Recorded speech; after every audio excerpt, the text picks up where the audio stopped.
ప్రధానంగా ఈ రోజు మీరు అసెంబ్లీ సమావేశాలకు సంబంధించి అసెంబ్లీ సమావేశాల్లో మీ విషయాన్ని లేవనెత్తాలనేది మీరు మాట్లాడుతూ ఉన్నారు. కానీ ఎక్కడ కూడా ప్రభుత్వం నిరుద్యోగుల అంశాన్ని పట్టించుకుంటున్నట్టు కానీ లేదంటే నిరుద్యోగుల అంశం గురించి మాట్లాడుతున్నట్టుగా కానీ ఎక్కడ కనిపించట్లేదు కదా, మరి ఏం చెప్తారు?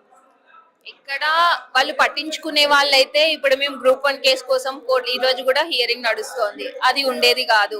మేము ఇట్లా ప్రెస్ మీట్ పెట్టుకోవాల్సిన అవసరం మాకు అంతకన్నా ఉండేది కాదు.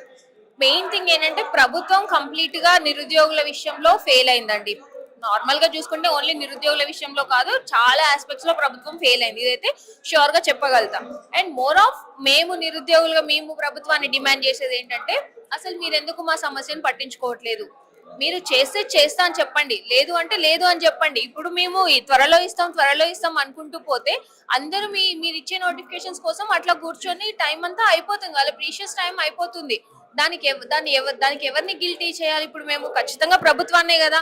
ప్రభుత్వాలు మీరు ఎందుకు రేవంత్ రెడ్డి గాని ఇంకా ఇతర మంత్రులు గాని ఇంకొకరు గాని మీకు ఎందుకు ఈ సమస్య పట్టడం లేదు అసలు అంటే ఇక్కడ ఒక నిరుద్యోగిని ఒక ఓటు లాగా మాత్రమే చూసిండ్రు ఇన్ని రోజులు, ఇప్పుడు కూడా అట్లాగే చూడాలి అనేది మీ వైఖరి అయితే మాత్రం అదే ఓటు రూపంగా మీకు చాలా రకాలుగా చాలా సార్లు చూపించే ఛాన్స్ మాకు కూడా వస్తది. ఇప్పుడు రాకపోవచ్చు కానీ ఇంకో సంవత్సరంకో 2 సంవత్సరాలకో ఖచ్చితంగా వస్తుంది కదా.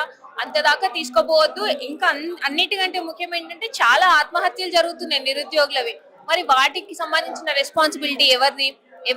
ఎవరి తప్పిదమని మేము కన్సిడర్ చేసుకోవాలి? ఒక సందర్భం వచ్చినప్పుడు కేవలం ప్రెస్ మీట్లకే పరంపర కొనసాగుతుంది తప్పితే నిరుద్యోగ అంశం గురించి మీరు అడిగే క్వశ్చన్స్ కానీ లేకపోతే మీరు అడుగుతున్న ఈ 2 లక్షల ఉద్యోగాలకు కానీ సమాధానం అయితే ప్రభుత్వం నుంచి రావట్లేదు కదా. రావట్లేదండి. అదే కదా మా బాధ. ఇప్పుడు ప్రజాస్వామ్యంలో మేము కొన్ని రకాలుగా మాత్రమే మా బాధని ప్రభుత్వానికి వినిపించగలుగుతాం. కానీ అట్లా వినిపించినా కూడా ప్రభుత్వం పట్టించుకోవట్లేదు అనంటేనే అక్కడ చాలా క్లియర్ గా కనిపించేది ఏంటి అనంటే అసలు నిరుద్యోగ సమస్యకు మాకు అవసరం లేదు, మాకు సంబంధం లేదు. మీ నిరుద్యోగుల గురించి మేము ఓన్లీ ఓట్ల టైంలో మాత్రమే చూస్తాం తప్ప మిగతా టైంలో మీ గురించి మాకు అవసరం లేదు అన్నట్టే వ్యవహరిస్తున్నారు. అందుకే కదా ఇంతమంది నిరుద్యోగులు ఇంత ఏమంటారు యాంటీ అవుతున్నారు గవర్నమెంట్ కి. ఇప్పుడు ఒక్క కాంగ్రెస్ నాయకుడికి కూడా మా దగ్గర తలెత్తుకొని మాట్లాడే ఛాన్స్ అంత ఇది లేకుండా తలెత్తుకోలేకపోతున్నారు. అంత నాకెందుకు తెచ్చుకున్నారు? అంత అవసరం ఏముంది? లైక్ ఒక నోటిఫికేషన్స్ ఇవ్వండి. మిమ్మల్ని అంతకు మించి ఎక్కువ ఏం అడుగుతున్నారు? సరే పోనీ జాబ్ క్యాలెండర్ పరంగా మీరు ఇంప్లిమెంట్ చేయలేరు, ఇంప్లిమెంట్ చేసే దాంట్లో మీరు ఫెయిల్ అయినారు, ఓకే. కనీసం 6 నెలలకు ఒక నోటిఫికేషన్ ఇవ్వండి. అట్లీస్తేనన్నా ఒకటి కాకపోతే ఒక్క దాంట్లో నిరుద్యోగులు ఇట్లా నిమగ్నమై చదువుకుంటూ వాళ్ళ పని వాళ్ళు సాగిస్తారు కదా. అట్లా లేదు. సరే పోనీ ప్రైవేట్ సెక్టర్